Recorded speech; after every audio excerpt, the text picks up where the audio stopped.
Started.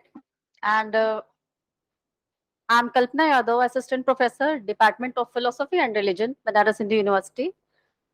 First, I would like to invite Dr. Rahul to honor Sudhar Shukla sir with the flowers.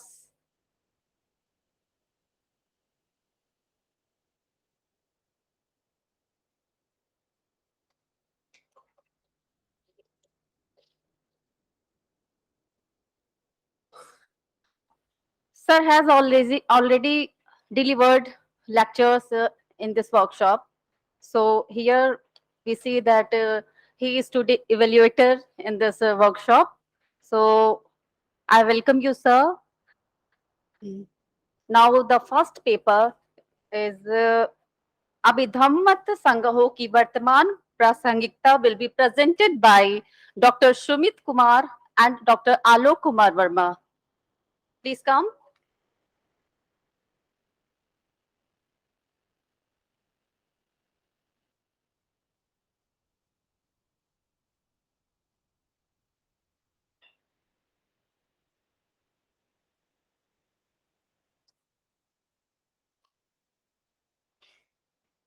आप सभी को मेरा नमस्कार।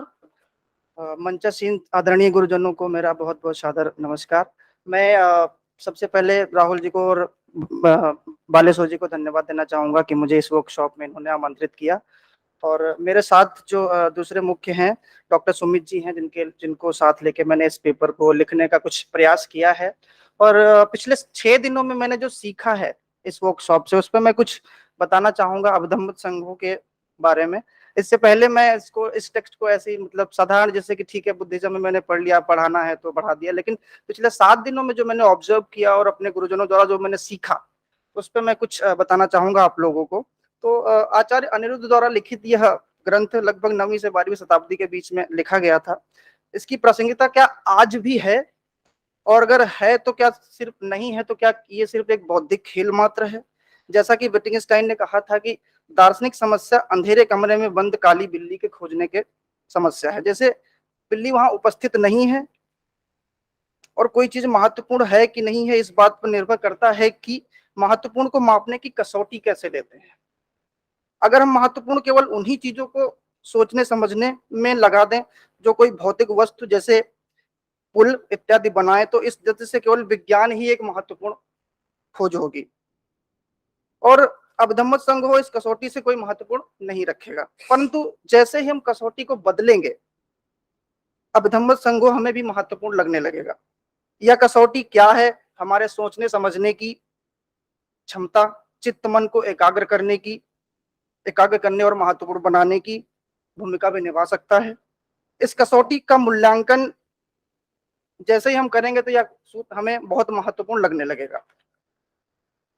इस कसौटी पर विज्ञान का शोध फिर कोई महत्व नहीं रखेगा अगर हम इसको अभिधम्म संघों को एक अच्छी तरीके से पढ़ेंगे और देखेंगे। इसके महत्वपूर्ण होने का निर्धारण हम 2 स्तरों पर करेंगे, एक बौद्ध दर्शन के परिधि के आधार पर और दूसरा बौद्ध दर्शन के परिधि के बाहर। बौद्ध दर्शन की परिधि के अंदर इसके महत्वपूर्ण होने का आधार है कि इसके अध्ययन से बौद्ध धर्म के हमारे ज्ञान में कितनी वृद्धि होगी और क्या आचार्य अनिरुद्ध जो इसका अर्थ इस ग्रंथ में कहना चाहते थे वह अर्थ हमने समझ लिया है। और मुझे उसका उत्तर आधुनिकवादी दार्शनिक डेरिडा की याद आती है, जब वे कहते हैं कि किसी टेक्स्ट का कोई निश्चित अर्थ नहीं होता है और टेक्स्ट का अर्थ का निर्धारण लिखने वाला नहीं करता है, बल्कि जो उस टेक्स्ट को पढ़ता है वो उस टेक्स्ट का निर्धारण करता है, और वो भी अलग अलग पढ़ने वाला व्यक्ति। अभी तक ऐसा कि अभी तक कहीं कोई मतलब उपलब्ध नहीं हुआ है, क्योंकि सभी ने अपना किसी भी टेक्स्ट का अर्थ अलग अलग अर्थों में बताया है। तो बौद्ध दर्शन के बाहर इसकी उपयोगिता का मूल्यांकन आधार यह हो सकता है कि जो लोग बौद्ध दर्शन एवं धर्म में विश्वास ना करते हों, फिर भी इसके आम जीवन में एक इसके लिए सिद्धांत का फायदा हो सकता है। तो ये मेरा एक सार था इसका, जो मैं इस पेपर के माध्यम से आप लोगों के सामने रखना चाहता हूं। इसके अंदर अभिधम्म संघों के महत्व को समझना चाहते हैं तो अभिधम्म संघ पिटक बौद्ध दर्शन के 3 पिटकों में से एक है। बिना इससे समझे बौद्ध दर्शन को जानना समझना असंभव है। यह अभिधम्म पिटक 7 प्रकरणों में विभक्त है। इसमें दार्शनिक विषयों का विवेचन किया गया है। और संक्षेप में इन विषयों को 4 भागों में बांट सकते हैं, जैसे चित्त, चैतसिक, रूप और निर्वाण। ये बहुत ही व्यापक और कठिन है। ये एक पहाड़ के समान है।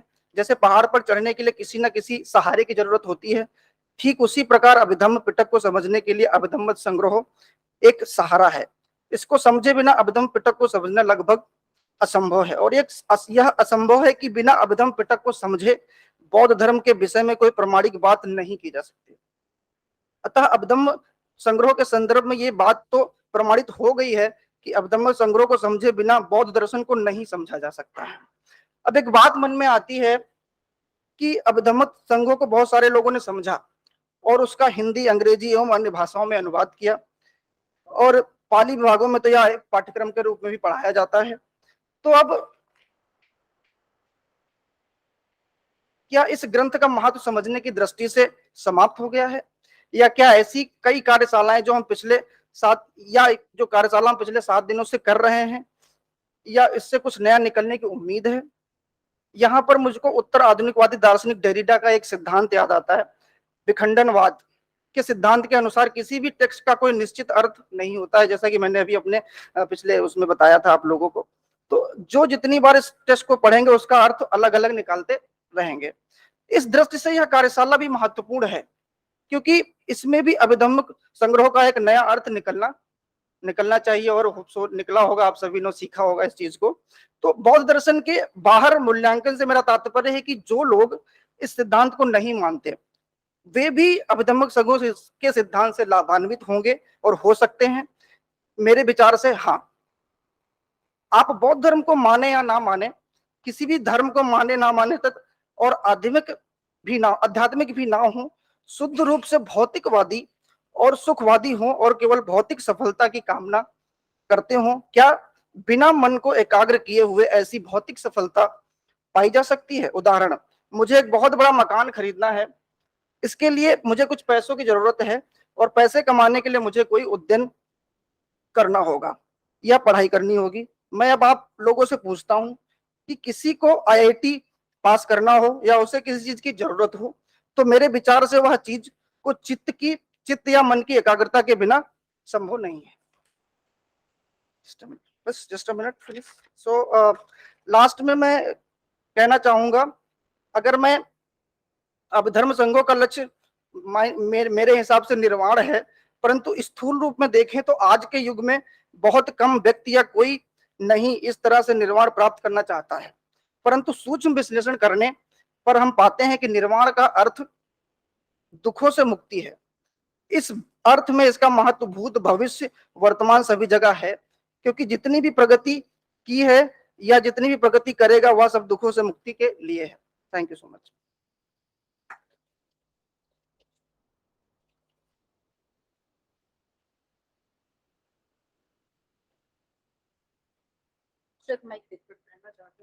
नहीं सर, आपसे कुछ बात करें। Well, I don't want you, the participants, to miss the opportunity to make their presentations. So I would rather speak at the last and let everyone make their presentations first. Okay. So, and please try to follow the time limit you are given so that nobody could be deprived of this opportunity. Thank you.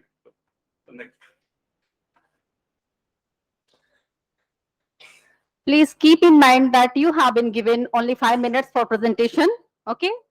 Now, second paper is Free Will and Determinism in Abhidhamma Sangha by Manisha Rao and Priyanka Yadav.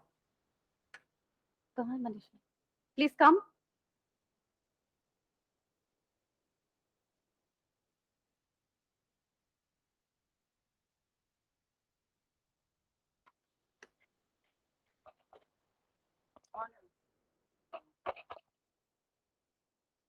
Good afternoon to all the dignitaries present here and all the participants of the workshop. My name is Manisha Rao. I am a research scholar at the Department of Philosophy and Religion, Banaras Hindu University. The topic for my research paper is Free Will and Determinism in Abhidhamma Sangha.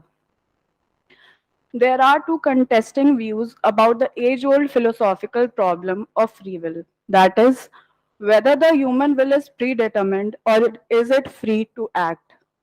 The problem paves the way for multiple questions concerned with agency and causality and shapes the structure of every school of philosophy. The incompatibility of the free will and determinism suggests that it would be paradoxical to assume that man is determined and can exercise free will simultaneously. This paper will explore the doctrine of Pratitya Samutpad and the law of karma with an intention to investigate its affinity with the deterministic and freedom tendencies. I'm already sorry because I won't be using the Pali terms. I'm not very well aware about Pali terms. So I'll be mostly delivering in English.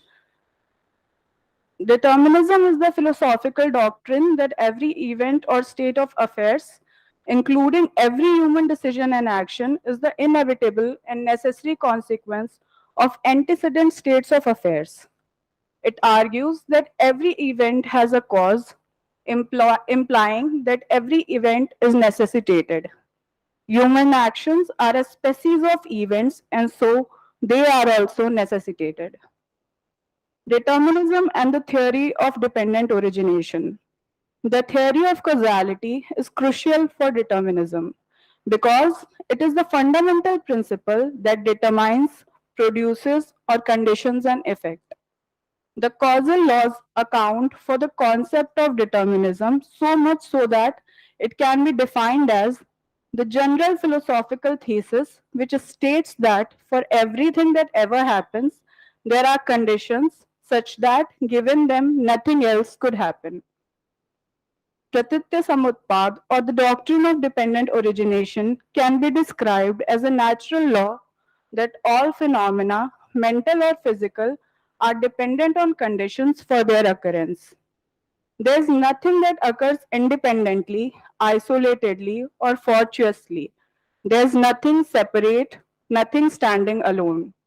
Everything arises and ceases depending on causes and conditions which themselves arise due to causes and conditions. There are 12 elements in the dependent origination: avidya, sanskar, vigyan, naam roop, sadayatan, fasa, vedna, tanha, upadan, bhav, jati, and janam maran. Both determinism and dependent origination insist that every event has its cause. Whatever happens at some specific moment is the outcome of something that has happened in a previous moment. It is a product of one or more such events. Buddhism holds that all events are governed by causal law. No phenomena occurs independently, but is a product of a combination of conditions that supports its arising. There is no first cause because all things are interrelated and interdependent. Buddhism asserts that conditionality rather than causality because it offers a middle way between strict determinism, that is Niyativad, and indeterminism, which is, I'm not sure what it's pronounced, but it's probably Yadrichvad. Yadrichvid. Free will is a philosophical doctrine that can be described as a sense of freedom to choose one thing over the another. If a man's action is determined and his free will is not free, then how can a man be held accountable for his actions, rewards, or punishment? Man is responsible only for his intentional action. Free will and the law of karma. The law of karma is central to the Buddhist philosophy and generally across all philosophies in Indian tradition. It states that all actions have consequences which affects the doer of the action sometime in the future. Yeah. Karma is essentially chetna, which implies will, choice, and decision, the mental impetus that leads to action. Volition has the function of assisting the mind to select objects of awareness. By nature, it is neutral, neither good nor bad, but becomes qualified as wholesome or unwholesome in accordance with the mental concomitants that arise with it. There is no action without volition or intention. The law of karma is one of the 5 natural laws, niyams, which operate in both physical and mental worlds, namely the seasonal law, which is probably called Uttu Niyam. The second one is biological law. Third is karmic law. Fourth is psychological law. Fifth is the natural law. Abhidhamma Sangha insists that Buddhist philosophy is not deterministic but is structured on the pillar of these 5 laws. It is indeed probable but not necessary that one will definitely reap the consequences of his actions. For there are few other niyams operating in association with the law of karma. Further, some actions like ahosi are rendered ineffective if they do not bear fruit in the same life. The first twin verse of Dhammapada states, quote, mind is the forerunner of all states. Almost done, ma'am, it's last. Mind is the forerunner of all states. Mind is chief and mind made are they. If one acts or speaks with an evil mind, then suffering follows him, just as the wheel follows the hoof print of the ox that draws the cart. This suggests that Chetna or will is necessary to the agent and has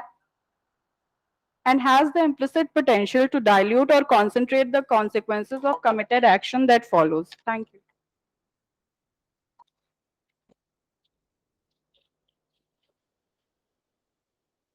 third paper है प्रकीर्णक संग्रहों विभागों का संक्षिप्त विवेचन, Archana Kumari and लेखा मिश्रा।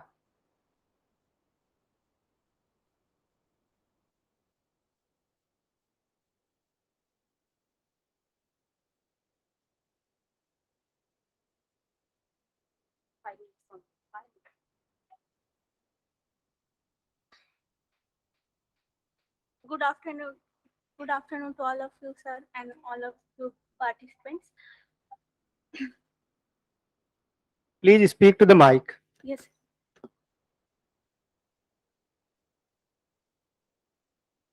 अभिधम्मत संग्रह, ये जो ग्रंथ है, ये बौद्ध दर्शन में त्रिपिटक है। त्रिपिटक में अभिधम्म पिटक के अंतर्गत ये अभिधम्म संग्रह पुस्तक है, जिसकी महत्ता जो है सब बहुत ज्यादा है, क्योंकि अभिधम्म पिटक को समझने के लिए उसके सभी अभिधेय को बहुत ही वैज्ञानिक तरीके से इसमें मतलब प्रस्तुत किया गया है।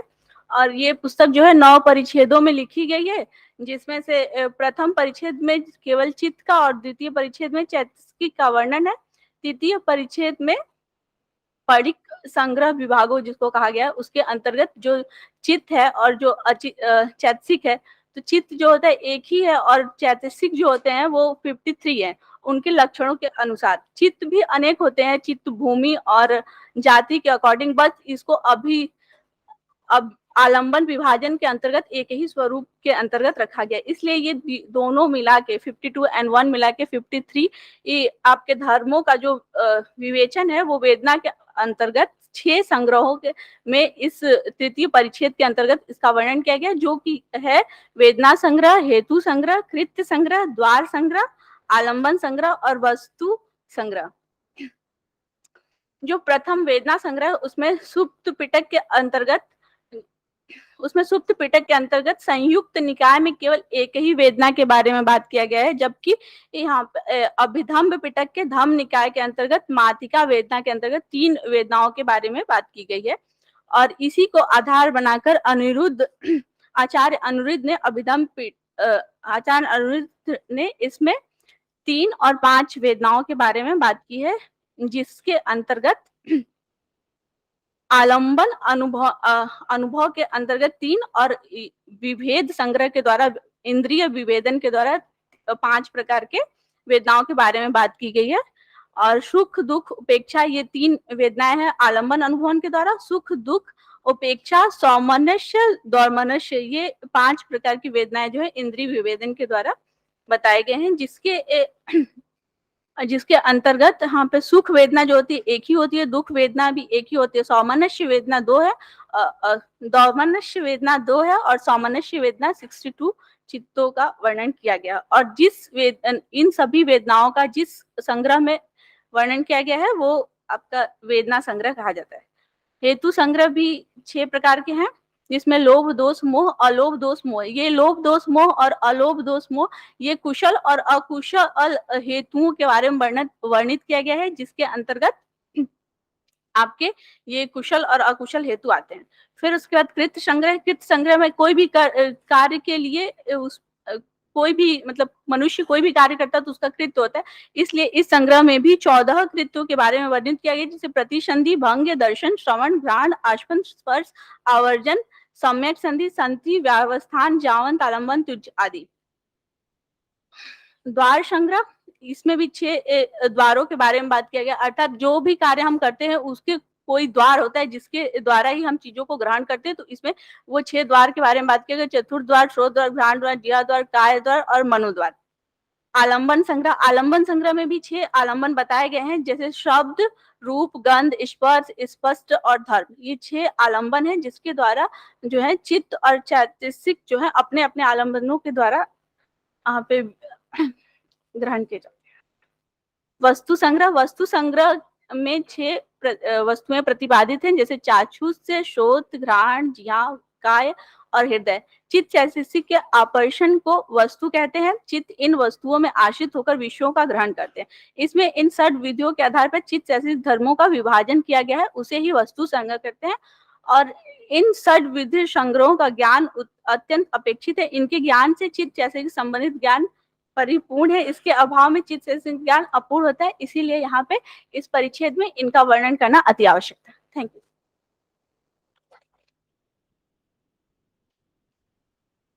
नेक्स्ट पेपर है अभिधम्मत संघों में अकुशल संग्रह की अवधारणा, प्रकार एवं प्रभाव। सूर्यकांत त्रिपाठी और कविता कुमारी। सूर्यकांत, कविता, ओके।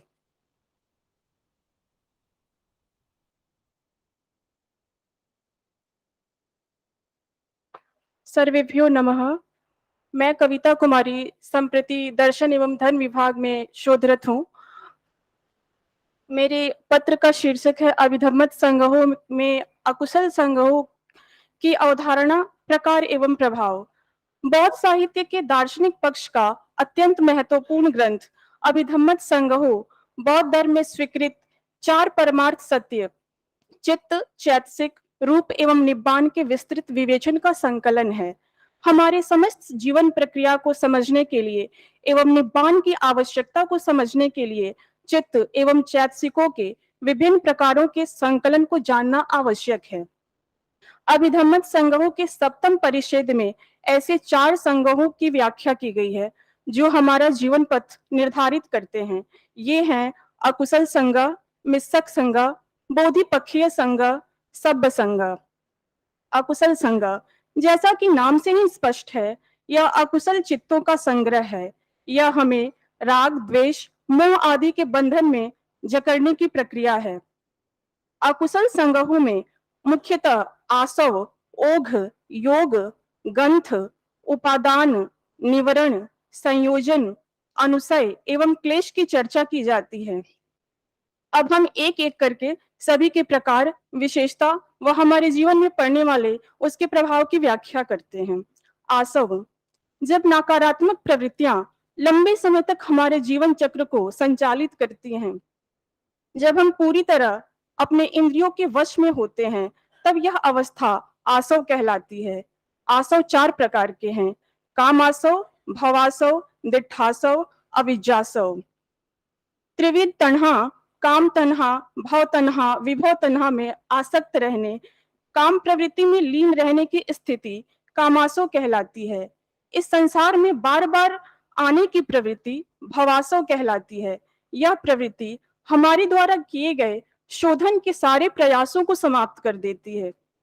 दिट्ठी अर्थात मिथ्या दृष्टि, फॉल्स व्यू। मिथ्या दृष्टि हमारी दृष्टि का परिशोधन नहीं होने देती। संसार के प्रति यह मिथ्या दृष्टि दिट्ठासव कहलाती है। हालांकि 4 आर्य सत्य, प्रतीति समुत्पाद इत्यादि का ज्ञान दिट्ठी शोधन में सहायक होता है।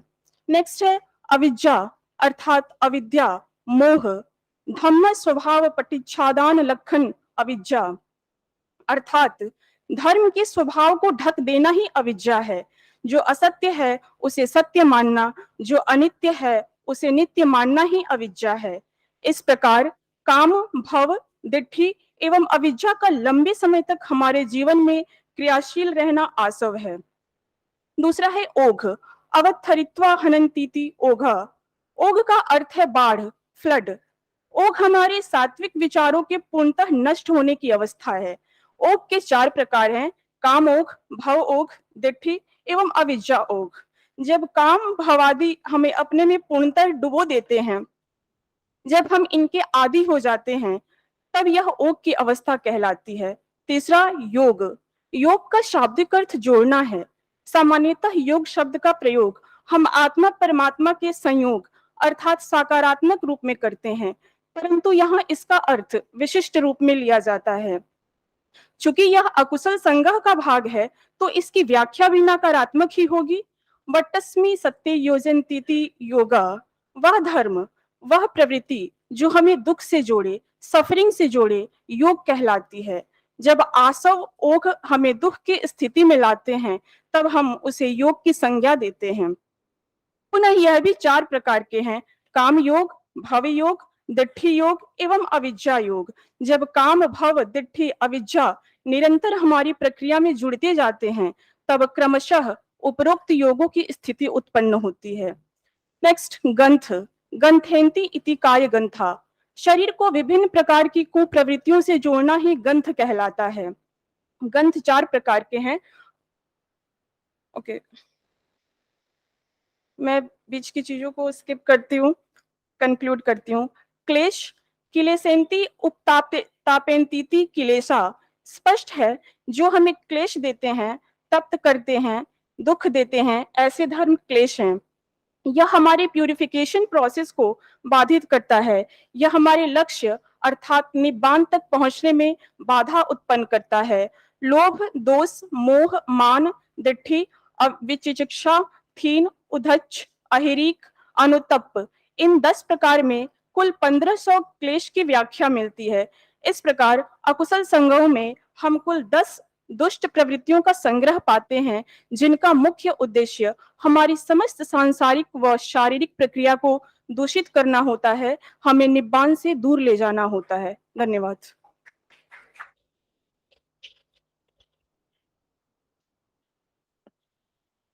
Next paper, the importance of Ahetu Kushal Chitta in Abhidhammat Sangho will be presented by Devi Musilianti and Nidhi Maurya.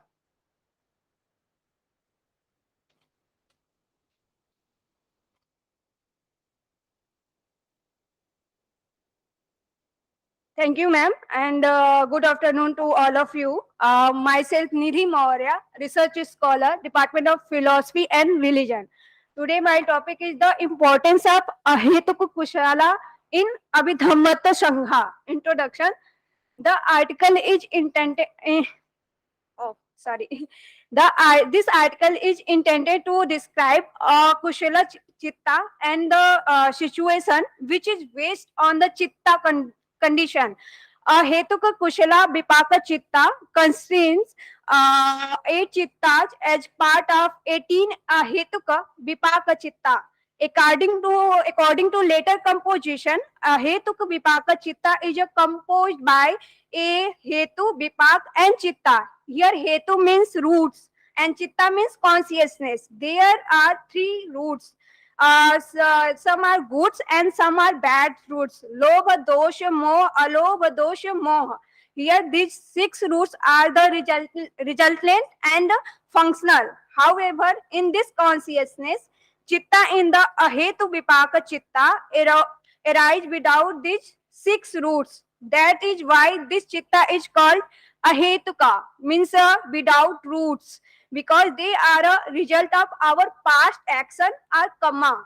So they are the result of Vipaka means, here Vipaka means something that has done or ready. It means it's our results. Vipaka must be in the same form with the cause, because this chitta is a result of kamma. They are the mental factors. Kamma is one of mental factors, so it should be a mental factor and take an object which will be have similar outcomes or results.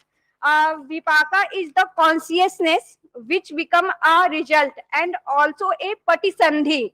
This consciousness decide where the planet of existence of our next life. Human being who is given birth with Kusala Vipaka Chitta will be given birth as a disability person since was born. There are 10 types of disability, namely blinds, deaf, disabled to explain, disabled to smell, sorry, disabled to speak, very low intelligence, person who feel that they is trapping the wrong body, person who has two kinds of gentleness, person who speak in tongue tied. In our conclusion, in Buddhism, every consciousness has their own characteristic. Every consciousness cannot arise as the single factor. It causes other condition and involves other Vedana and Chatisika. In this, in the cases of ahetuka chitta, especially ahetuka kushala vipaka chitta, the consciousness in this chitta are upekha and samasana. Upekha, however, the characteristic of upekha in this chetna is just as the resultant. For instance, someone sees the good scenery in the traveling. Here, eyes consciousness just received the good scenery at the result of past action. The next reaction on this good scenery will become the next result. If the reaction is samasana, it can turn to be lobha mulla chitta. But if the reaction is neutral, that the new kamma will not arise. Thank you to giving me this opportunity. Thank you, sir. Thank you, ma'am.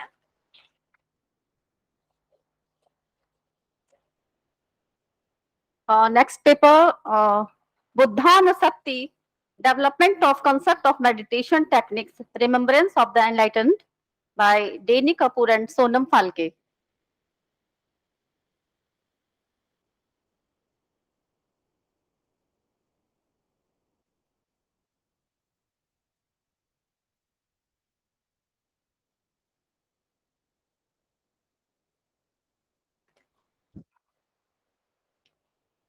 सर्वदृष्टि Prannoy यसदमदेशते अनुकंपा उपद्य तम नमस्यामि Gautam. Hello everyone, my name is Sonam Phalke, research scholar of Pali and Buddhist studies. So the topic of our presentation is on development of concept of meditation technique, remembrance of enlightenment.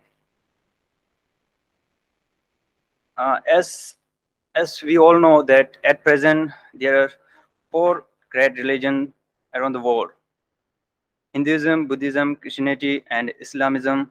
Among them, Buddhism has 2 main meditation: tranquility meditation technique and insight meditation technique. Regarding the former, in Buddhism, there were 40 meditation technique of Samatha Bhavana or Kamathana. This should be briefly described here, namely 10 kasinas, 10 ashubhas, 10 anusatis, 4 Brahma vihars, 4 arupas, and 1 sanya and 1 vavatana. Here we will discuss the origin and development of concept of meditation technique on Buddha Anusati according to Theravada Buddhism from 10 anusatis of Kamathana. So, Buddha Anusati. Buddha Anusati is one of the 10 recollections among the 40 subjects of meditation, and it is to practice the way to recollect the great qualities of Buddha.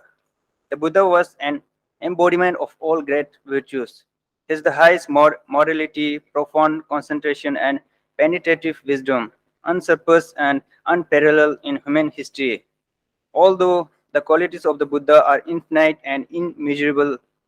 Buddhists all over the world recite and recollect the 9 sublime virtues as contained in the Pali formula, which is Iti piso Bhagava Araham Samma Sambuddho Vijjacharana Sampanno Sugato Lokavidu Anuttara Purisa Dhamma Sarthi Satta Deva Manu Sammanang Buddho Bhaga Vati.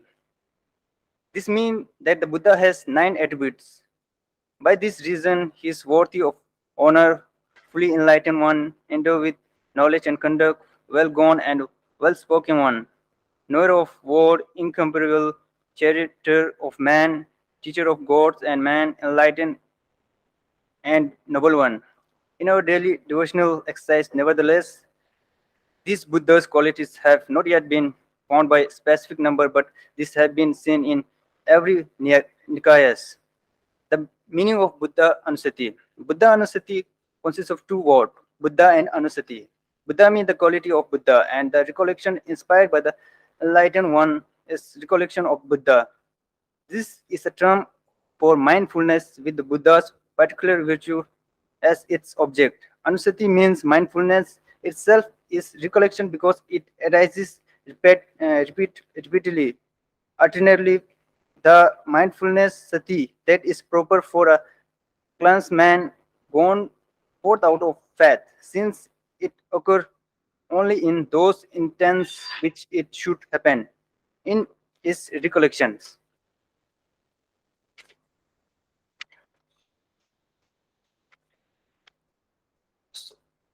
So last conclusion.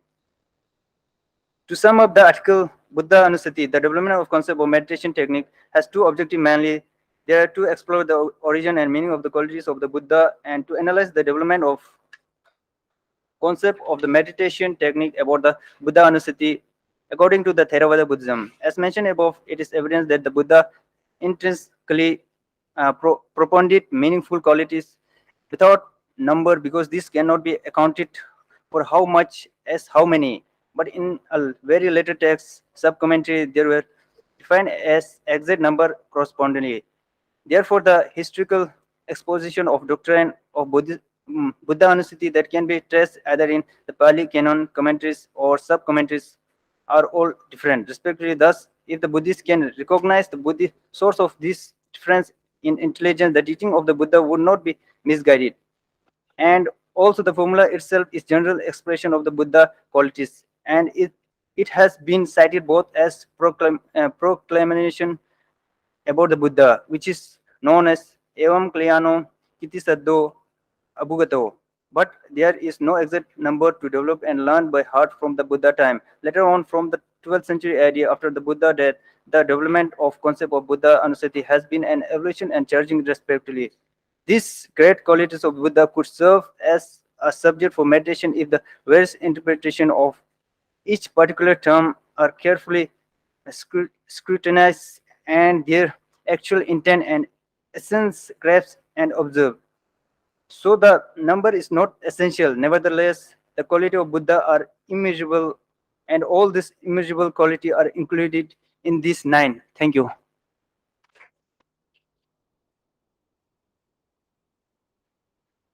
Next paper है चैतसिक संग्रह के अंतर्गत आने वाले 14 प्रकार के अकुशल चैतसिकों का निरूपण। वैशाली श्रीवास्तव, रूबी यादव एंड अनीता कुमारी।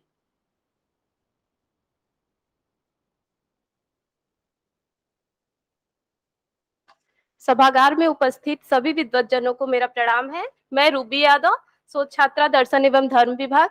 मेरा टॉपिक जो है वो चैतसिक संग्रह के अंतर्गत आने वाले 14 प्रकार के अकुशल चैतसिकों का निरूपण है। आचार्य अनिरुद्ध विरचित अभिधम्मत संग्रहों के द्वितीय परिच्छेद में चैतसिक धर्म का निरूपण किया गया है। चित्त से संप्रयुक्त होने वाले धर्मों को चैतसिक कहते हैं। चित्त एवं चैतसिक दोनों धर्मों का उत्पाद एवं निरोध साथ साथ होता है तथा दोनों का आलंबन और आश्रय भी समान होता है। चित्त एवं चैतसिक में चित्त प्रधान एवं चैतसिक अप्रधान होता है। चैतसिक धर्म 52 प्रकार के होते हैं, जिन्हें अन्य समान, अकुशल और शोभन इन 3 वर्गों में विभक्त किया गया है। अकुशल चैतसिक 14 प्रकार के हैं, जो मोह, आनिक्य, अनपत्राप्य, औद्धत्य, लोभ, दृष्टि, मान, द्वेष, ईर्ष्या, मात्सर्य, कौकृत्य, स्त्यान, मिथ्य एवं विचिकित्सा है। आलंबन के द्वारा जैसे यथाभूत स्वभाव का ज्ञान होता है, ठीक इसके विपरीत मोह के द्वारा वस्तु के अयथाभूत स्वभाव का अवधारण होता है, अर्थात ज्ञान का विरोधी होना मोह का लक्षण है। काय दुश्चरित आदि से जुगुप्सा न करना आनिक्य का लक्षण है। इसका अर्थ निर्लज्जता है। उन्हीं काय दुश्चरित आदि से भयभीत न होना अनपत्राप्य का लक्षण है, अर्थात पाप से उद्विग्न न होना इसका अर्थ है। उद्धृत का भाव औद्धत है, उपशम का अभाव इसका लक्षण है। जो आलंबन के प्रति आसक्त होता है अथवा जिसके कारण संप्रयुक्त धर्म आसक्त होते हैं, वह लोभ है। आलंबन को ग्रहण करना इसका लक्षण है। लोभ 6 प्रकार के आलंबनों में से किसी को भी न छोड़कर सबको एक साथ ग्रहण करना चाहता है। लोभ जब किसी आलंबन से जुड़ जाता है तो उसका वहां से हटना अति दुष्कर है। ज्ञान आलंबन को उसके स्वभाव के अनुसार जानता है तथा दृष्टि उसके यथार्थ स्वभाव का त्याग करके अयथार्थ स्वभाव का ही ग्रहण करती है। जिस धर्म के द्वारा पुद्गल अपने को गुण आदि में से दूसरों से अधिक मानता है, वह मान है। श्रेष्ठ आदि के वश से चित्त का उन्नमन उन्नति है और उन्नति इसका लक्षण है।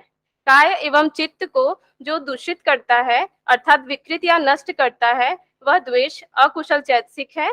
दूषित होना मात्र द्वेष है। जिस धर्म के द्वारा जलन की भावना उपजती है वह ईर्ष्या है। दूसरे की संपत्ति अर्थात उत्कर्ष को देखकर असहिष्णु होना इसका लक्षण है। मत्सर का भाव मात्सर्य है, जैसे मुझ में ही यह गुण हो या मेरे पास ही यह वस्तु हो, अन्य के पास नहीं हो, इस प्रकार अपने ही उत्कर्ष हेतु प्रवृत्त चित्त मत्सर है। कुकृत चित्त का भाव कौकृत्य है। कृत दुश्चरित एवं अकृत सुचरित है, किंतु यहाँ दुश्चरित एवं सुचरित को आलंबन करने वाले चित्त को कारणोपचार से कुकृत कहा जाता है। जो धर्म चित्त को मंद करता है वह स्त्यान है। अनुत्साहित करना इसका लक्षण है। जो धर्म चित्त चैतसिक धर्मों को अकर्मण्य करके नष्ट करता है वह मिथ्य है। अकर्मण्यता इसका लक्षण है। पदार्थों के स्वभाव का विवेचन करते हुए पुद्गल जिस धर्म के कारण क्लेश को प्राप्त होता है वह विचिकित्सा है। यह धर्म बुद्ध आदि की सत्ता के विषय में अथवा पदार्थों के अनित्य आदि स्वभावों के विषय में विवेचन करते समय किसी निश्चय पर नहीं पहुंच सकने के कारण दुख का अनुभव करता है। विचिकित्सा चैतसिक को ध्यान धर्म में विघ्न उत्पन्न करने वाला समझा जाता है। इस प्रकार अभिधम्मत संग्रहों के चैतसिक संग्रह प्रकरण के अंतर्गत 14 अकुशल चैतसिकों का वर्णन प्राप्त होता है। Thank you.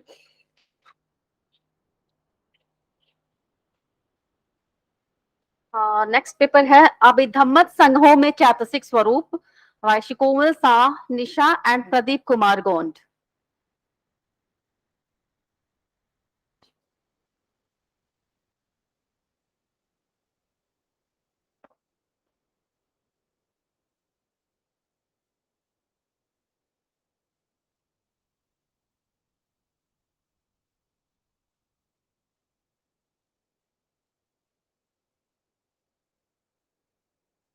श्वेत वस्त्रधारी नित्याधिष्ठात्री देवी माँ सरस्वती को मेरा प्रणाम। यहाँ उपस्थित सभी आचार्यों और गुरुजनों और मेरे से श्रेष्ठ जनों को मेरा प्रणाम। मैं सुकोमल शाह इस डिपार्टमेंट की शोध छात्रा हूँ। मेरे सुपरवाइजर मुकुलराज मेहता सर हैं। मेरे प्रवचन का विषय है अभिधम्मत संघों में चैतसिक का स्वरूप। अभिधम्मत संघों अनिरुद्धाचार्य द्वारा लिखित पाली भाषा में बौद्ध धर्म का अत्यंत महत्वपूर्ण एवं प्रामाणिक ग्रंथ है। प्रस्तुत ग्रंथ में अभिधम्म पिटक के समस्त विषयों का संक्षिप्त एवं सरल भाषा में निरूपण किया गया है। इस ग्रंथ की महत्ता इससे ही प्रकट होती है कि समस्त बौद्ध देशों में अभिधम्म पिटक के अध्ययन के पूर्व अभिधम्मत संग्रहों का अनिवार्य रूप से अध्ययन किया जाता है। धम्म पिटक के 4 परमार्थ धर्म चित्त, चैतसिक, रूप और निर्वाण है। अभिधम्म संग्रहों में इन्हीं 4 परमार्थ धर्मों को लेकर अनिरुद्धाचार्य ने इस ग्रंथ का आरंभ किया है। इसमें प्रथम से षष्ठम परिच्छेद पर्यंत परमार्थ धर्मों का पूर्णतया निरूपण किया गया है और सप्तम से नवम 3 परिच्छेदों में प्रज्ञप्ति और साधना का निरूपण किया गया है। इस प्रकार इस ग्रंथ के 9 परिच्छेद हैं और मैं इस पे केवल चैतसिक के स्वरूप को बताऊंगी। चैतसिक द्वितीय परिच्छेद का मुख्य प्रतिपाद्य है चित्तसी भव चैतसिक। चित्त में होने वाले धर्मों को चैतसिक कहते हैं। यहाँ चैतसिक को समझने से पूर्व चित्त क्या है इसे समझना भी मतलब जरूरी है। आलम्बन चिंत्यति चित्त, अर्थात आलम्बन को जानना ही चित्त है। चित्त के विषय में इतना विस्तार से तो पता भी नहीं है ना, बता भी नहीं पाऊंगी। तो यहाँ पे हम चैतसिक को बता रहे हैं। एकोपादान निरोधा च एकालंबन वतुक्का, इस पंक्ति से चैतसिक को परिलक्षित किया गया है।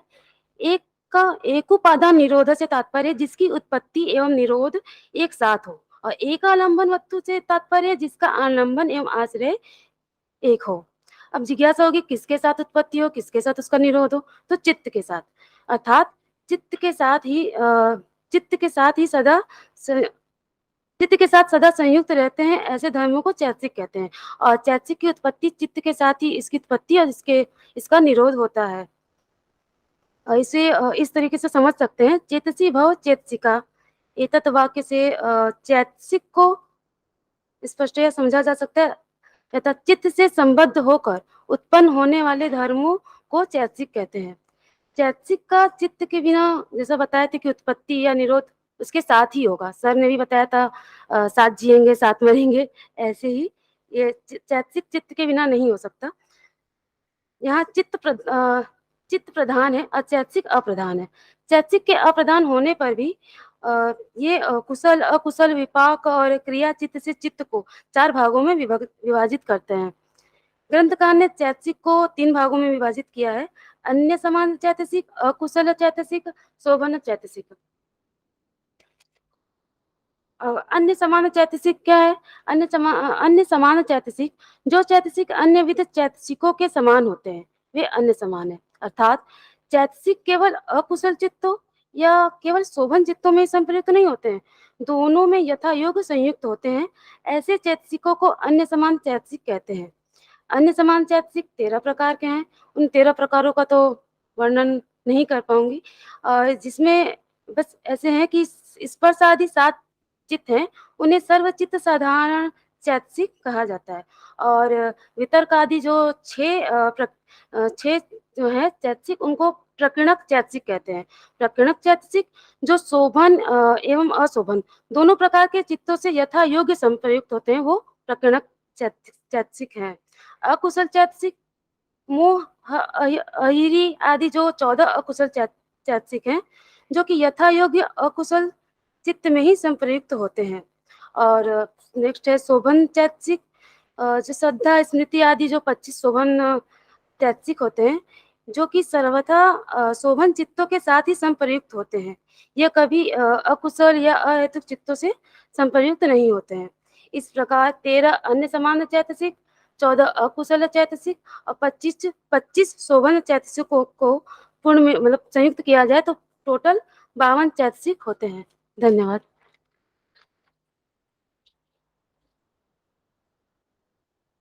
Next paper, the practicality of Abhidhamma Sangha, will be presented by Praveen Kumar and Rajneesh Mishra.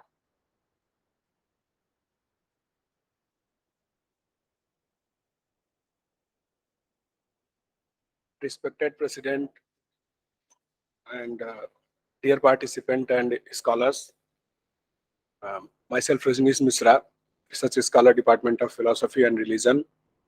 And first of all, I especially thanks to Indian Council for Philosophical Research ICPR and Dr. Baleshwar Prasad Yadav, Dr. Rahul Kumar Maurya for organizing such wonderful workshop on Abhidhamma Sangha. The topic of my paper is the practicality of Abhidhamma Sangha.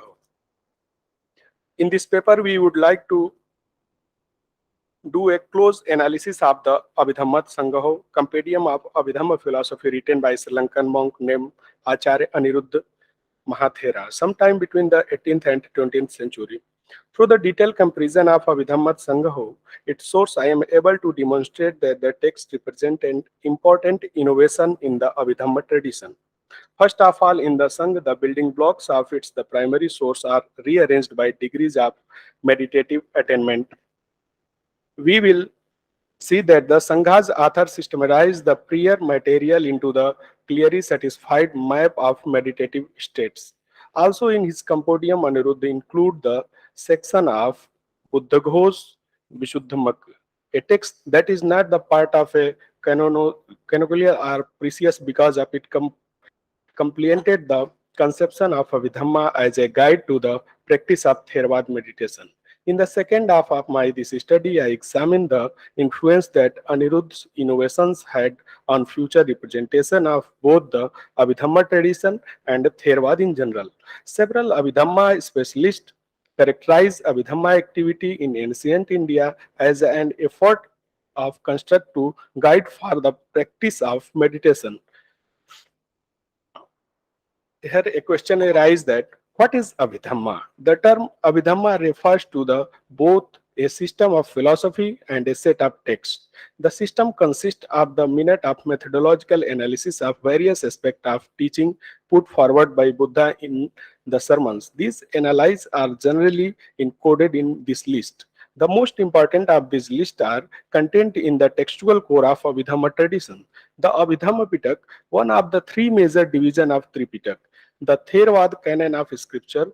This Pitak consists of 7 books: Dhamma Shangini, Vibhang, Dhatu Katha, Udgal Paiya, Pathan, Yamak, and Kathavattu. These contain no narratives, no records of history, and no sermons. Instead, we find them the detailed exposition in which aspects of the Buddha's doctrine have been meticulously analyzed, classified, and defined.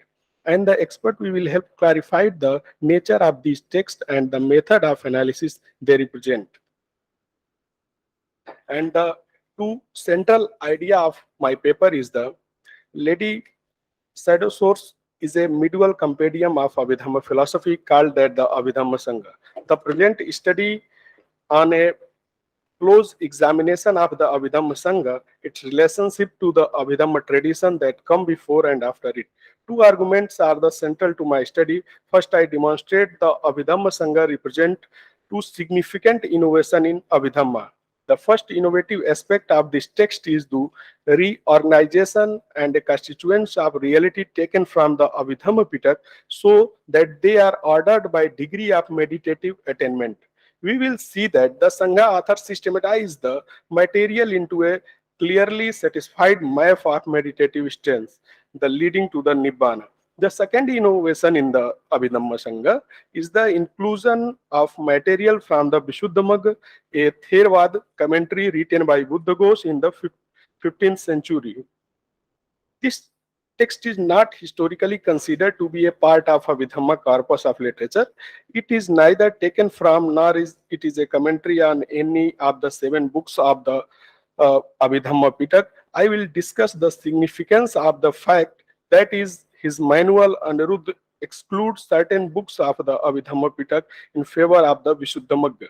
My second main argument is that these innovations, which took place sometime between the 18th and 12th century, had influence on the way of the both monastic and lay Abhidhamma specialists have understood and represented the role of Abhidhamma in Theravada Buddhism. In the second half in this paper, the challenge of characterization made by Abhidhamma expert Dr. Y. Karunadas Nobel Ross Reed here that essentialized to pre-Sangha Abhidhamma tradition as effort to produce a guide for the practice of Theravada meditation. After this, I would conclude my paper that in the conclusion, I have explored the life and the function and practicality of in this important text. in the South and Southeast Asian Buddhism. The implication of this master thesis speak to the study of Abhidhamma as well as to our study of the Theravada tradition in general. Studies of Abhidhamma Buddhism in South and Southeast Asia must give due consideration to the popularity of the Abhidhamma Sangha and the particular vision of the Abhidhamma encoded within it. Scholar must also become more aware of the innovation in the older Abhidhamma material that Anuruddha's vision represent. Here I have argued that his text has had a considerable effect and representation of Abhidhamma and the Theravada path of meditation. Regarding the Theravada tradition in general, this study demonstrates the value looking of the Theravada tradition together with early Buddhism. In this study, I consider the Abhidhamma Sangha in the light of research on ancient Abhidharma tradition. By looking comparatively at the two and seeing how they relate to be dependent our understanding of the tradition by giving it history, consideration of development and innovation such as. Thank you.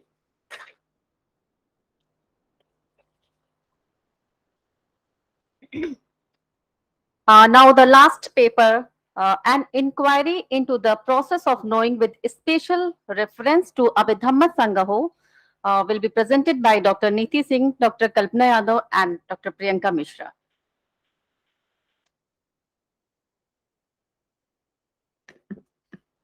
नमस्कार। ये paper मैं अपनी colleagues doctor Priyanka और doctor कल्पना के behalf से भी present कर रही हूँ। और बेसिकली हम लोग देख रहे थे कि कई सारे लोग ये बात कह चुके हैं और हम सभी लोग जानते हैं कि it's very hard to write a full length paper in 2 days or 3 days. So basically it's a presentation. We have discussed that what we should present. और हम देख रहे थे कि कितने सारे टॉपिक्स ऐसे हैं जो ऑलरेडी डिस्कस किए जा चुके हैं। ये और अच्छा होता कि इतने वाइड रेंज ऑफ टॉपिक्स हैं इस एक पर्टिकुलर टेक्स्ट में, अगर सारे टॉपिक्स को 1 by 1 कवर किया जाता तो बहुत सारे टॉपिक्स अनटच्ड रह गए। So I just wanted to touch that particular notion और टॉपिक जिस पे शायद कोई नहीं बोल रहा है, and still that's very relevant and important in this text Abhidhamma Sangraha. So basically हम सभी लोग जानते हैं कि this particular text is a very great text of moral philosophy of Buddhism, philosophy of mind, philosophy of action, even cognitive science या psychology की हम बात करें तो अभिधम्म संग्रह को रेफर किए बिना देखा नहीं जा सकता। तो एक सवाल आता है जब भी हम लोग cognitive science या psychology में बात करते हैं कि हम कैसे जानते हैं, how do we know, या thought process कैसे होता है, what is the process of knowing, what is the process of cognition। so इसी के बारे में ये presentation है।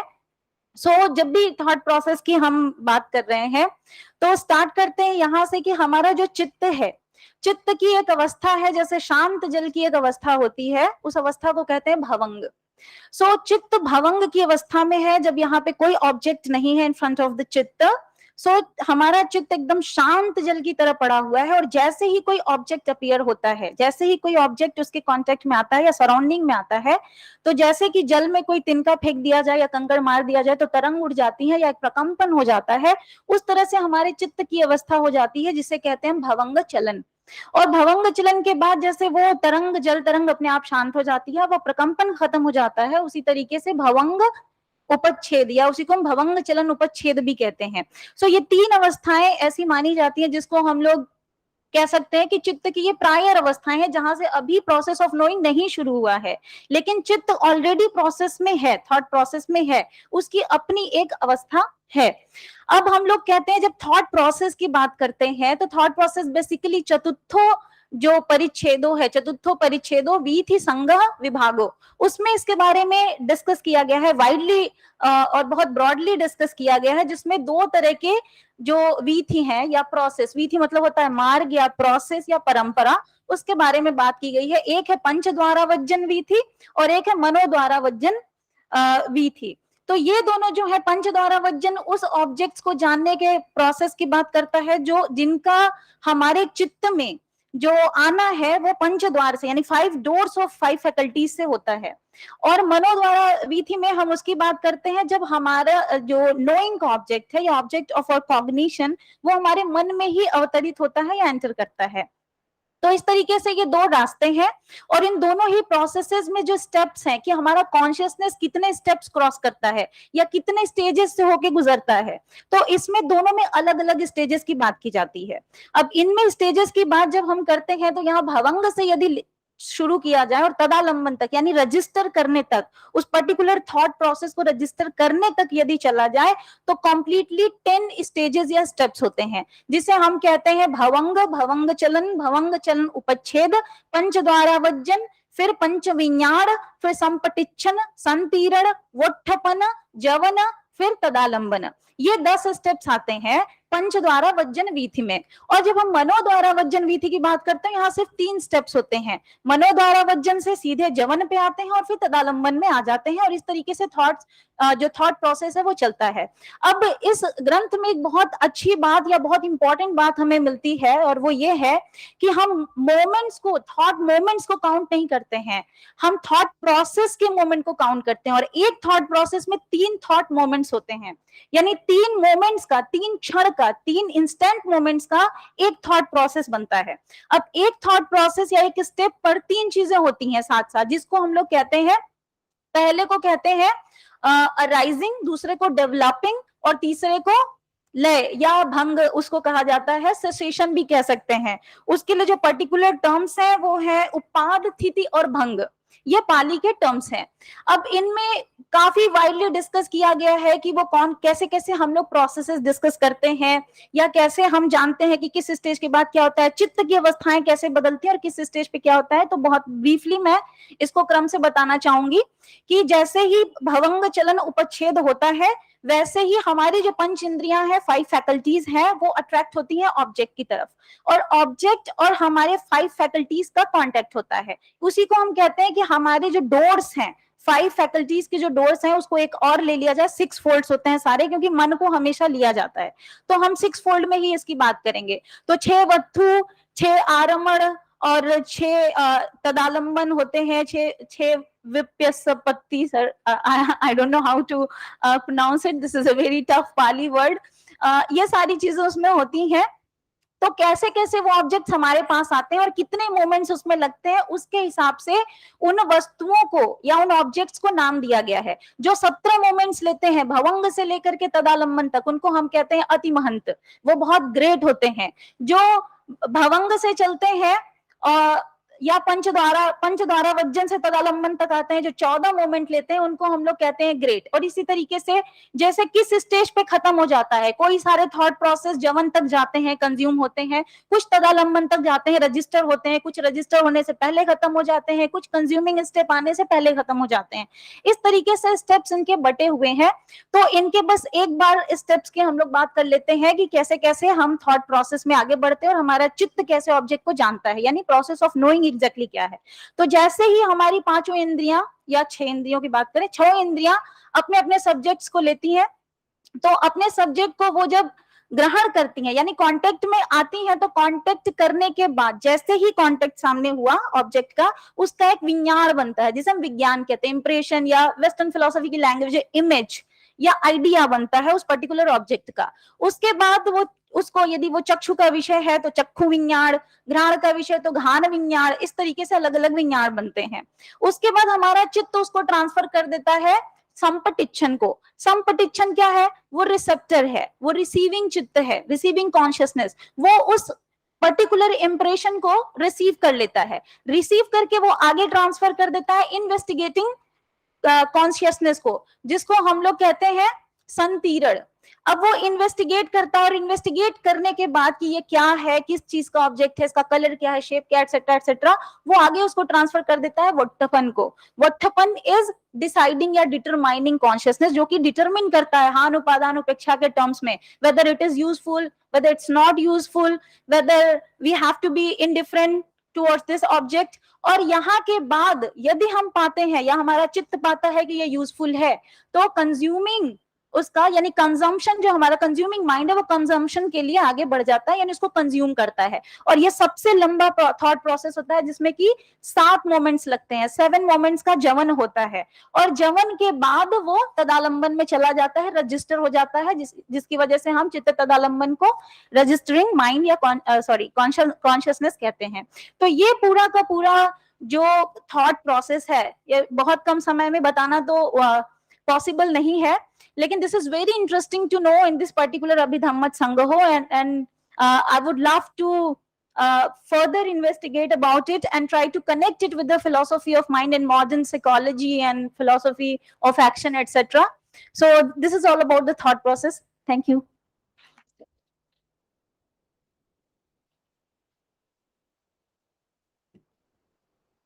Now I request to Professor Siddharth sir, please come and comment regarding presentation.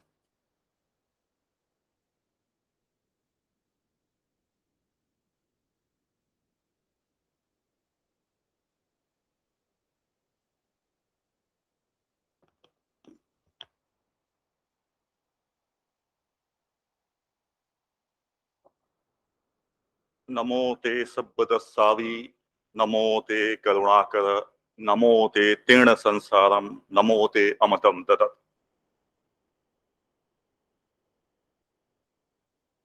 सबसे पहले तो इस अंतिम सत्र में मैं पुनः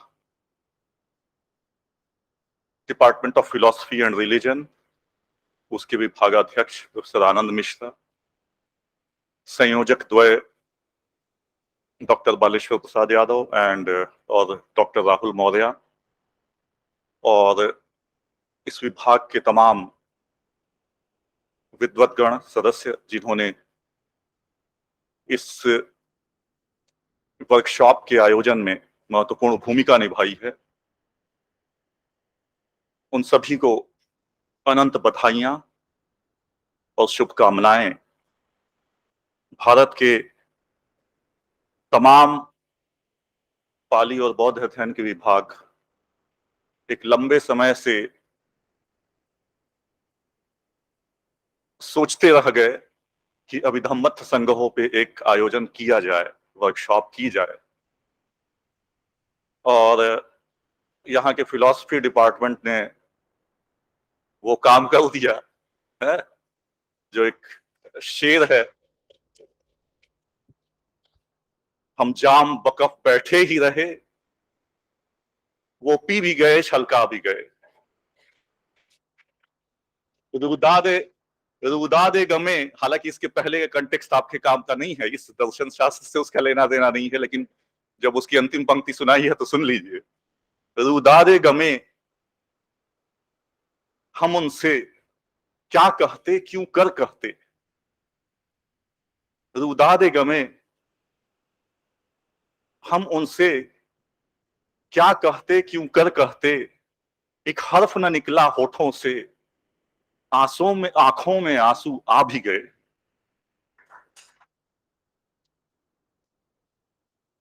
इस महफिल कैफो मस्ती में, इस अंजुमने इरफानी में, सब जाम बकफ बैठे ही रहे, हम पी भी गए छलका भी गए। तो यहाँ के दर्शन शास्त्र विभाग ने वो अनोखा काम किया है कि जब बालेश्वर जी आए थे मेरे पास, तो मैंने बोला था साहब आपको 7 दिन के लिए 21 क्लासेस के लिए लोग भी मिलेंगे बोलने के लिए, होगा कैसे। लेकिन ये संकल्प शक्ति का एक उदाहरण है कि इन्होंने ठाना, इस दर्शन शास्त्र के विभाग ने BHU के ठाना, और ये हो गया। तो आप सबको बहुत बधाइयां। आप लोगों में से बहुत सारे छात्र इस बात को लेकर गौरवान्वित महसूस कर सकते हैं कि आपके विभाग ने ये अनोखा काम किया है, जिसमें प्रतिभागिता करके फिलॉसफी के छात्रों को ही नहीं, बल्कि हमारे यहाँ के भी पाली और बौद्ध अध्ययन के छात्रों को भी, क्योंकि हमारे यहाँ तमाम छात्र सीधे MA में आते हैं या PhD में आते हैं, और अभिधम्मत संग्रह भारत के पाली और बौद्ध अध्ययन के विभागों में भी प्रायः नहीं पढ़ाया जाता है। इक्के दुक्के विभाग हैं जहां एक टेक्स्ट के तौर पे वो पढ़ाया जाता है, जिसमें BHU भी है। तो जिन्होंने BA से पढ़ा है वो तो उनको तो मौका मिल पाता है इस ग्रंथ को जानने का, बाकी लोग उससे वंचित रह जाते हैं। तो इस बात के लिए हमारे विभाग के छात्र भी आपके आभारी हैं। अभिधम्मत्थ संग्रहों के ऊपर मैंने पहले से ही 4 भाषण दिए हुए हैं। इसकी प्रासंगिकता की बात हुई है, इसकी प्रैक्टिकलिटी की भी बात हुई है, और तमाम जो आयाम है, you have already, like most of you have already covered most of the dimensions of the text. But Abhidhamma Sangha is such kind of pregnant text which cannot be dealt with very easily or in a very micro form. It needs to be dealt in a very elaborate form, and even after that you will be left with certain questions unanswered. Narad Thero ने सबसे पहला अनुवाद किया था इसका अंग्रेजी में, manual of Abhidhamma. Narad Thero Sri Lanka के बहुत बड़े विद्वान थे।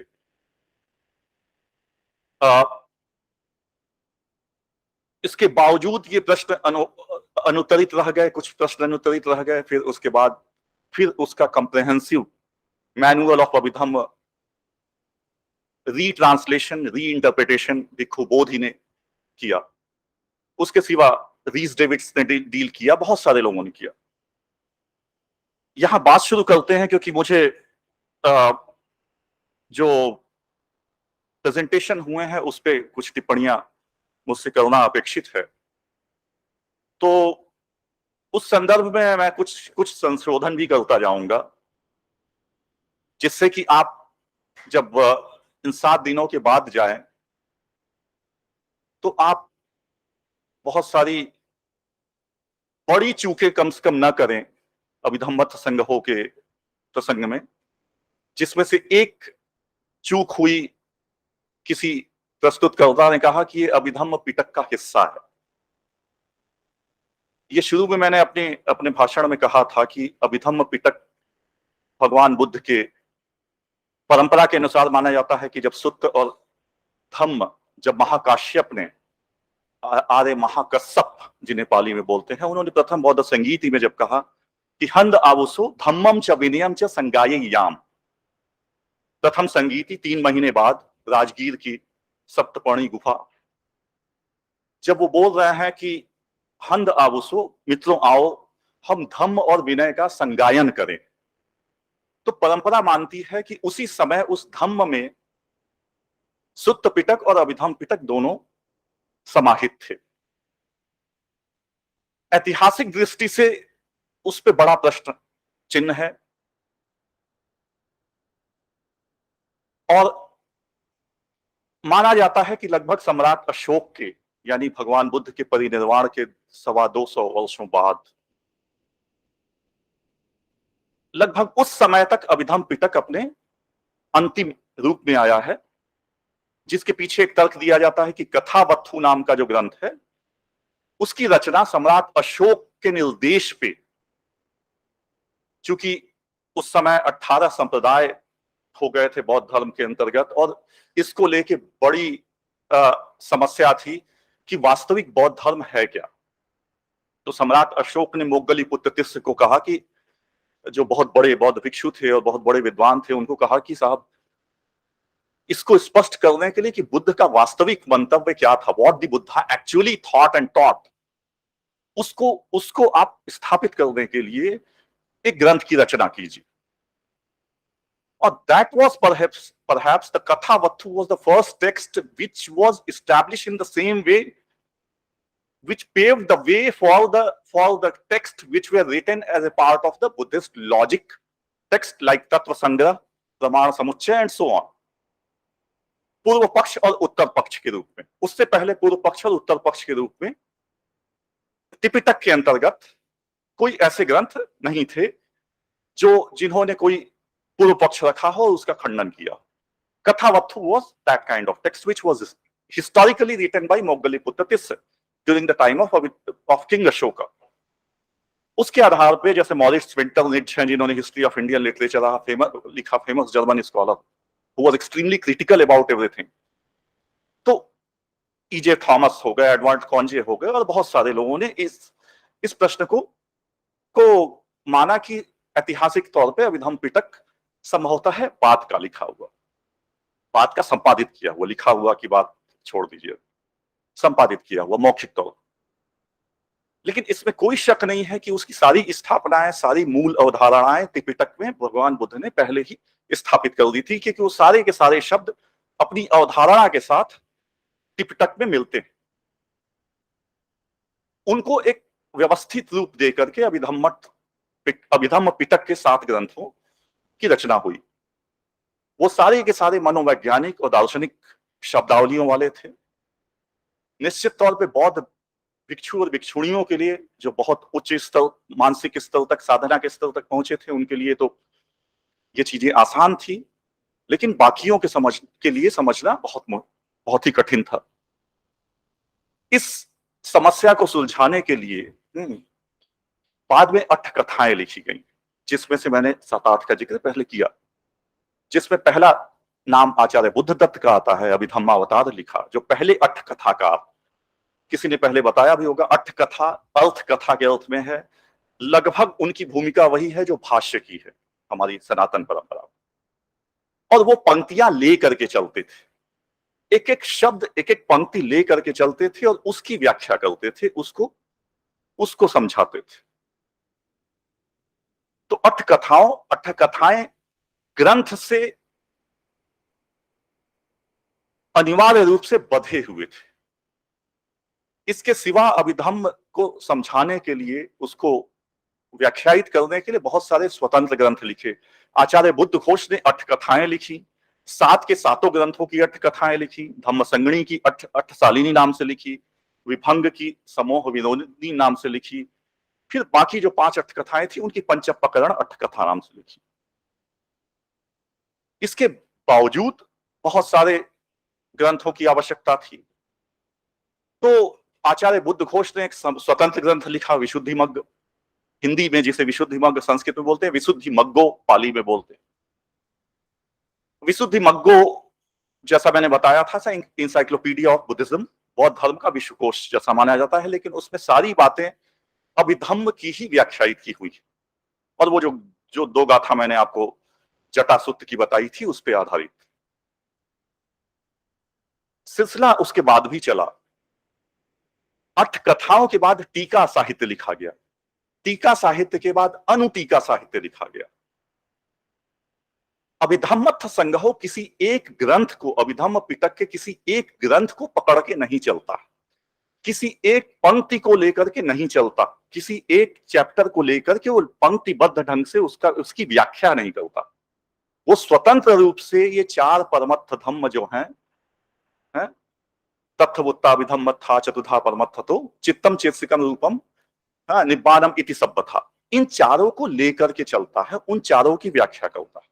इस लिहाज से अभिधम्मत्थ संग्रह एक स्वतंत्र ग्रंथ है, अभिधम्म पिटक का न हिस्सा है, न अभिधम्म पिटक की 8 कथा। उसके सिवा और मैंने बताया था विभावनी टीकी, फिर अभिधम्मत्थ संग्रह पे टीकाओं की पूरी परंपरा चली। विभावनी टीका लिखी गई, अंकुर टीका लिखी गई। यहाँ भारत के धर्मानंद कौशाम्बी, जो बहुत बड़े भारत के पहले पाली के विद्वान थे, जो प्रसिद्ध दामोदर धर्मानंद कौशाम्बी, जो डीडी कौशाम्बी, आप लोग जिनको हिस्टोरियन, इतिहासकार के तौर पे जानते हैं, डीडी कौशाम्बी के पिताजी धर्मानंद कौशाम्बी, उन्होंने नवनीत टीका लिखी संक्षिप्त। उसके बाद वो भारत के पहले पाली के विद्वान थे, फिर वो हार्वर्ड चले गए, और हार्वर्ड से उन्होंने, जो बहुत बड़े हार्वर्ड के विद्वान थे H.C. वॉरेन, उनके साथ संयुक्त रूप से काम किया, और हार्वर्ड ओरिएंटल सीरीज की शुरुआत हुई। हार्वर्ड ओरिएंटल सीरीज के अंतर्गत जितने भी ओरिएंटल ग्रंथ हैं, उसमें भी चुनिंदा पाली ग्रंथ शामिल किए गए, जिसमें कि विशुद्धि मग्ग का पहली बार संपादन हुआ, और भी बहुत सारे ग्रंथ पाली के उसमें आए। कुछ महायान के ग्रंथ भी आए, जैसे महावस्तु अवदान वगैरह वगैरह। दूसरी, उसी संदर्भ में मैं सुधार करना चाहूंगा कि आचार्य अनिरुद्ध नाम है, आचार्य अनिरुद्ध नहीं है। 2 वक्ताओं ने शायद अनिरुद्ध बोला था, आचार्य अनिरुद्ध। अनिरुद्ध भगवान बुद्ध के समय में उनके एक चचेरे भाई भी थे, उनके परम शिष्य थे। उसके बाद बौद्ध साहित्य में और बौद्ध परंपरा में नामों का, और उस समय की क्या बात की जाए, आज भी नाम रिपीट होते हैं, हजारों रमेश हैं, हजारों सुरेश हैं। तो अनिरुद्ध, ये आचार्य अनिरुद्ध थे जो श्रीलंका में पैदा हुए थे। फ्री विल और डिटर्मिनिज्म की बात पे एक अच्छा पेपर प्रस्तुत किया गया जो जो जो जो इस समझ को दिखाता है कि इसको सही ढंग से समझा गया है। उन पांचों जो रूल्स हैं, नेचुरल लॉज जिन्हें बोलते हैं, उन नेचुरल लॉज में karmic law is one of those. और इसी संदर्भ में मैं कहना चाहूंगा कि बहुत सारे बुद्धिस्ट स्कॉलर्स ने, जो बुद्धिस्ट कंट्रीज के हैं, कैपिटल पनिशमेंट को का बहुत विरोध किया है। और उसके पीछे उनके मेन आर्ग्यूमेंट बुद्धिस्ट फिलॉसफी के हैं कि since we are not born with the just because of our previous karma, what we are reaping is dependent on the certain other factors also. जिस जगह हम पैदा होते हैं, जिस किस्म के वो समाज हमें शिक्षा देता है, जिस किस्म का समाज का वातावरण होता है, उस शिक्षा के अंतर्गत जिस किस्म की हमारी पेरेंटिंग होती है, हमें कैसा परिवार मिला, हमारे माँ बाप ने कैसे संस्कार दिए, कैसी उस सरकार ने कैसी स्कूलिंग दी हुई है जिसमें हम पढ़ सके, कैसा हमें समाज मिला,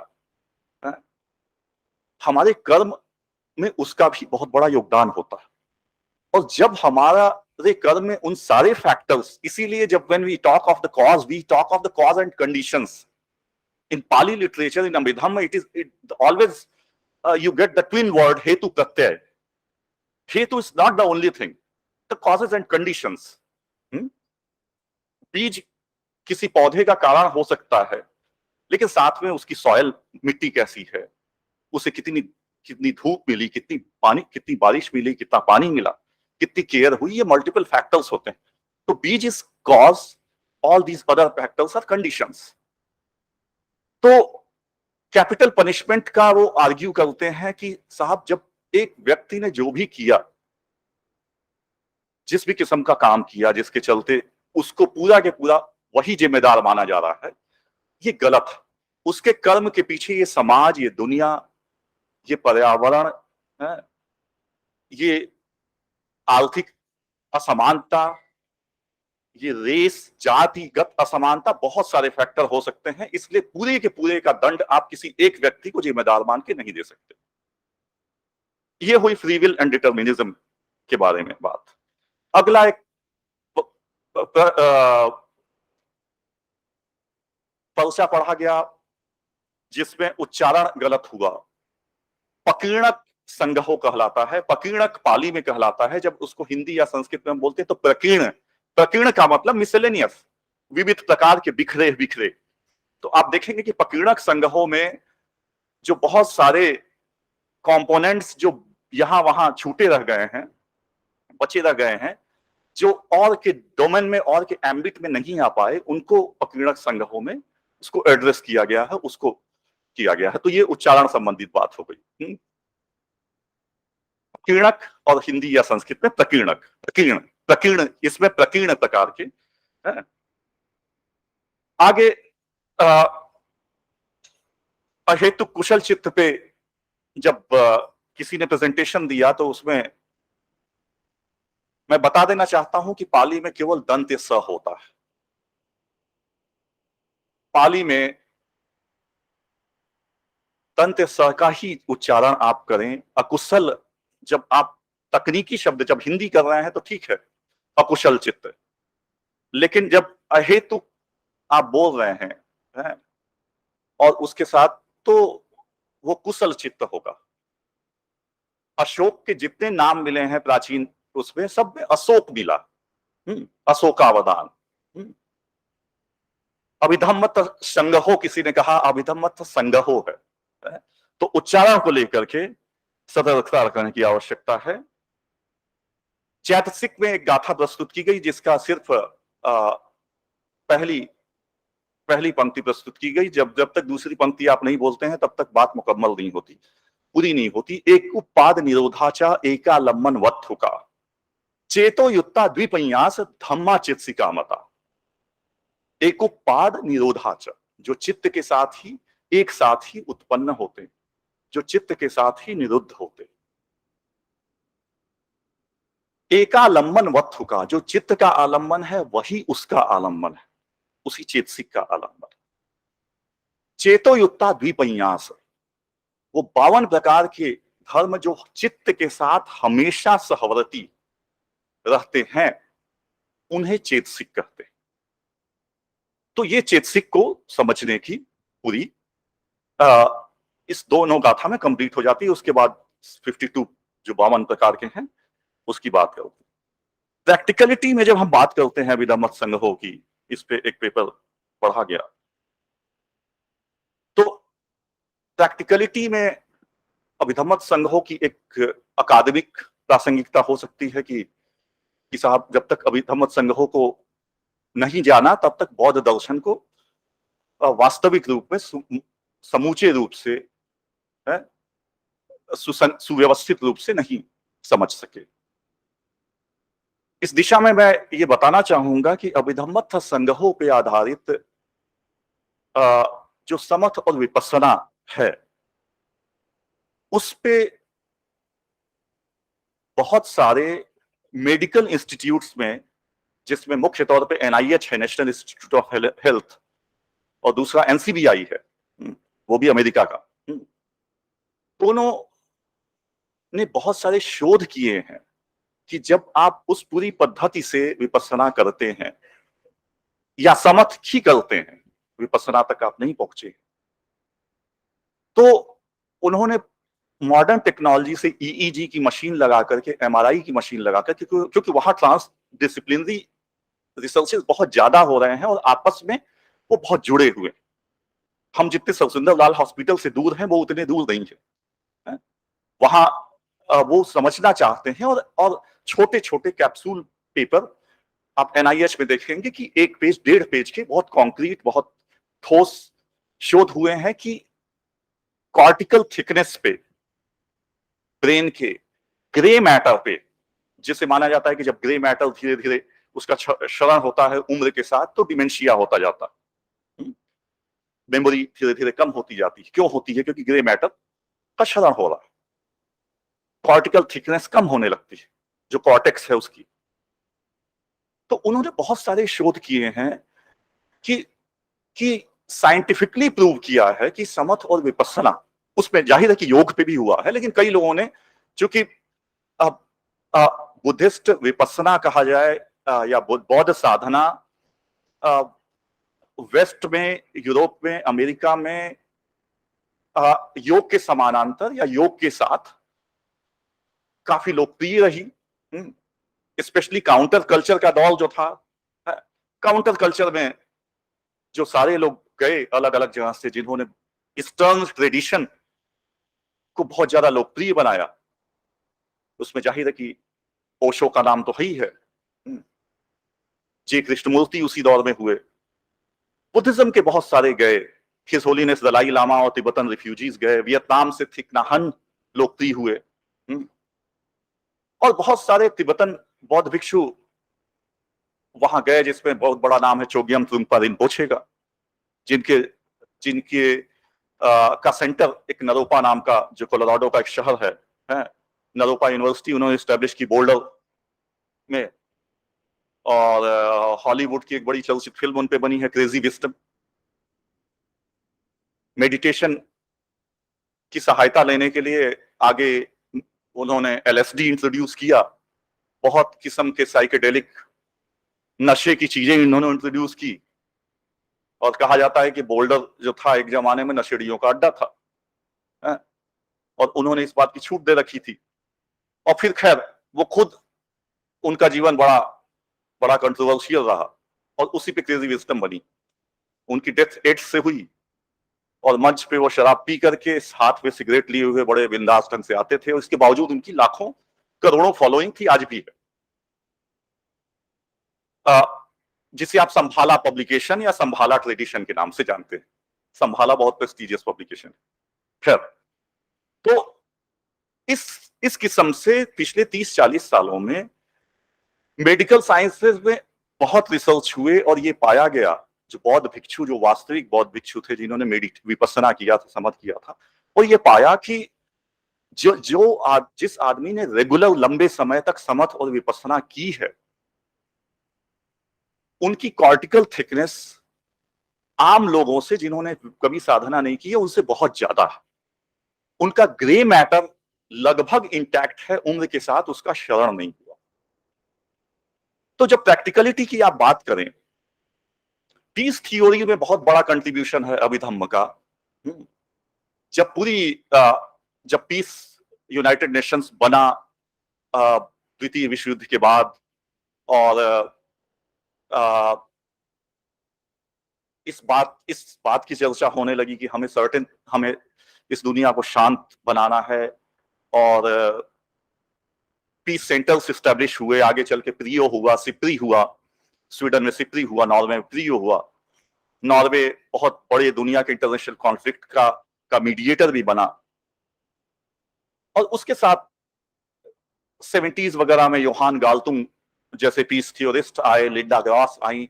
तो जो पीस थ्योरीज वेस्ट ने दी वो सारी की सारी इस बात पे थी कि यदि आर्थिक शांति हो जाए, आर्थिक असमानता दूर हो जाए, सामाजिक तौर पे शांति हो जाए, तो समाज शांत हो जाएगा, बहुत समृद्ध होगा, बहुत सुखी होगा। और ये बात धीरे धीरे वेस्ट का ये इल्यूजन धीरे धीरे दूर होने लगा वक्त के साथ, या दूर हो जाएगा, कि सिर्फ आर्थिक समृद्धि से और सिर्फ बाहरी शांति से समाज सुखी और शांत नहीं होने वाला। योहान गाल्टुंग ने पॉजिटिव पीस दिया, नेगेटिव पीस की थ्योरी दी। पॉजिटिव पीस में उनके सामने बाहर का समाज था कि स्ट्रक्चर, बाहर की शांति। Negative peace, the peace should not be considered in just in the form of or in the ecosystem of the absence of no war. It should be there. We need something more than the absence of the war, and we should have the positive peace. Okay, that's okay. What is the meaning of the positive peace? The positive peace, the social conflicts are resolved, the economic equality is established, and so on. लेकिन क्या वो सारी जगह शांति है, सारी जगह सब कुछ अच्छा हो गया है जिसने इस विश्वास किया? इंडियन ट्रेडिशन, ईस्टर्न ट्रेडिशन इस बात को शुरू से बिलीव करता रहा कि आंतरिक शांति, होलिस्टिक पीस की अवधारणा तब तक पूर्णमुख स्थापित नहीं हो सकती जब तक कि बाहर की शांति के साथ अंदर की शांति नहीं होगी। और अंदर की शांति और बाहर की शांति के बीच का एक कोरिलेशन। निश्चित तौर पे आंतरिक शांति से ही बाहर शांति हो जाएगी ये जरूरी नहीं है, क्योंकि सारे के सारे आंतरिक तौर पे शांत हो गए हैं, ये आवश्यक नहीं। इसलिए बुद्ध ने बहुत सारी सोशल कॉन्फ्लिक्ट, सोशल इश्यूज को एड्रेस किया, उसकी बातें की।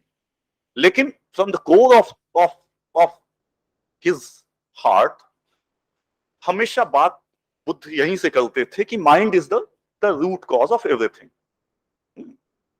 और जब सारे के सारे हो जाएंगे, वो एक आइडियल यूटोपियन, आप कह सकते हैं कि यूटोपियन आइडियल है, वो हो सकता है कि नहीं हो सकता, इस पे डिबेट हो सकती है। जैसे कि E.F. शूमाकर ने जब स्मॉल इज ब्यूटीफुल लिखा, तो उसमें स्मॉल इज ब्यूटीफुल में एक बुद्धिस्ट इकोनॉमिक्स नाम का चैप्टर लिखा, और उससे कहा कि साहब स्मॉल इज ब्यूटीफुल जब आप अपनी बुद्धिस्ट फिलॉसफी के हिसाब से, जब आप आपको ये मान लेते हैं कि आपकी जो आवश्यकताएं हैं, सीमित आवश्यकताओं में यदि आप खुश हो सकते हैं, प्रसन्न हो सकते हैं, अपने आप को शांत रह सकते हैं, तो वो एक आइडियल समाज होगा कि सारे लोग। मॉडर्न इकोनॉमिक्स ने उसको खारिज किया कि साहब ये एक यूटोपियन आइडियल है, क्योंकि पूरी की पूरी इंडस्ट्रियलाइजेशन इच्छाओं पे टिका हुआ। तो ये एक पैराडॉक्स है जिसपे हमेशा बहस की जा सकती है, बात की जा सकती है कि विकास भी हुआ है तो बहुत सारी कामनाएं, इच्छाएं रही हैं। तो ऐसा तो नहीं है कि सारे थाईलैंड के राजा ने, जो इससे पहले के थे, उन्होंने सफिशिएंसी इकोनॉमिक्स दिया, जिस पे बड़ी डिस्कशन होती है थाईलैंड में और उसके बाहर भी, कि एक उन्होंने बोला कि सफिशिएंसी इकोनॉमिक्स, कि आप जितने आपके लिए सफिशिएंट हो जाए उसके बाद आप शांत हो जाइए तो दुनिया बहुत अच्छी होगी। लेकिन ये हो नहीं सकता, ये हो ना हो सका ना हो सकेगा, क्योंकि इंटरनेशनल डायनामिक्स, इंटरनेशनल पॉलिटिक्स अलग ढंग से काम करती है। मैं एज ए स्कॉलर बोल रहा हूं तो दूसरी बातें कर रहा हूं, मैं एज ए डिप्लोमेट 4 साल दूसरे ढंग से बात करता था, क्योंकि हमारा बहुत सीधा सिद्धांत है हमारे नेशनल इंटरेस्ट में क्या काम करेगा, और हमारे नेशनल इंटरेस्ट में जो काम करेगा उसे आप स्वार्थी कह लीजिए हमें, लेकिन हम तो वही करेंगे। है? यदि आप हमें चाय पे बुलाएंगे तो हम आपको चाय पे ही बुलाएंगे, हम आपको केक नहीं खिलाएंगे। ये इंटरनेशनल डिप्लोमेसी का सीधा सिद्धांत। जितना बड़ा आप गिफ्ट देंगे उतना ही इवेल्युएट करके हम उतना ही बड़ा गिफ्ट देंगे, उसमें उदार मना जैसी कोई वो नहीं, क्योंकि वही से तय होती है टिट फॉर टैट से, तो वो एक अलग बात, उसके पैराडॉक्सेस कभी रिजॉल्व नहीं हो पाएंगे। लेकिन पीस की मैं बात कर रहा था कि अबधम्म ने एक बहुत बड़ा योगदान दिया, या बुद्धिस्ट फिलॉसफी ने, या पूरे लार्जर फ्रेमवर्क कहें तो ईस्टर्न ट्रेडिशन ने बहुत बड़ा योगदान दिया कि पीस एंड कॉन्फ्लिक्ट मैनेजमेंट को एक नए ढंग से नया मैसेज दिया कि साहब इतना सहज नहीं है जितना आप समझ रहे हैं। लास्ट बात कह के मैं समाप्त करूंगा, क्योंकि मैंने शायद बहुत ज्यादा समय ले लिया, क्षमा चाहता हूं। भवंग उपच्छेद, डॉक्टर नीति ने कहा था कि पानी शांत हो जाता है। पानी का कंपन तो भवंग चलन है, लेकिन भवंग उपच्छेद पानी का शांत होना नहीं है। वहां जब आचार्य बुद्ध घोष ने उदाहरण दिया है तो दिया है कि पेड़ के नीचे एक व्यक्ति सोया हुआ है, उसकी वो ड्रीमलेस ठहरे हुए पानी की तरह उसकी कॉन्शियसनेस की वेव है, तो दैट इज भवंग। फिर कोई फल गिरा, सबसे पहली बार एक क्षण उसमें सिर्फ एक चित्त क्षण लगता है भवंग का, जो आपकी जो एकदम स्मूथ ठहरे हुए पानी की तरह जो कॉन्शियसनेस है वो प्रकंपित हो गई, तो दैट इज भवंग चलन, दैट्स ओके। भवंग चलन के बाद यदि पानी फिर स्थिर हो जाएगा तो इसका मतलब फिर वह वापस भवंग में लौट गया, ऐसा नहीं होता। उसके बाद आप उन्मुख होते हैं कि वो जो फल है कुछ हुआ, कोई हरकत हुई, क्या हुई, उसको जानने के लिए आपकी शांति भंग हो गई, तो भवंग का उच्छेद हो गया। जो वेव बह रही थी शांत, वो उसका उपच्छेद हो गया, तो वो भवंग उपच्छेद कहलाता है। वापस नदी के पानी की तरह शांत हो जाना, फिर वापस भवंग में लौट जाना हो। इन्हीं शब्दों के साथ, कुछ स्पष्टीकरण के साथ मैं अपनी बात खत्म करता हूं। बहुत धन्यवाद।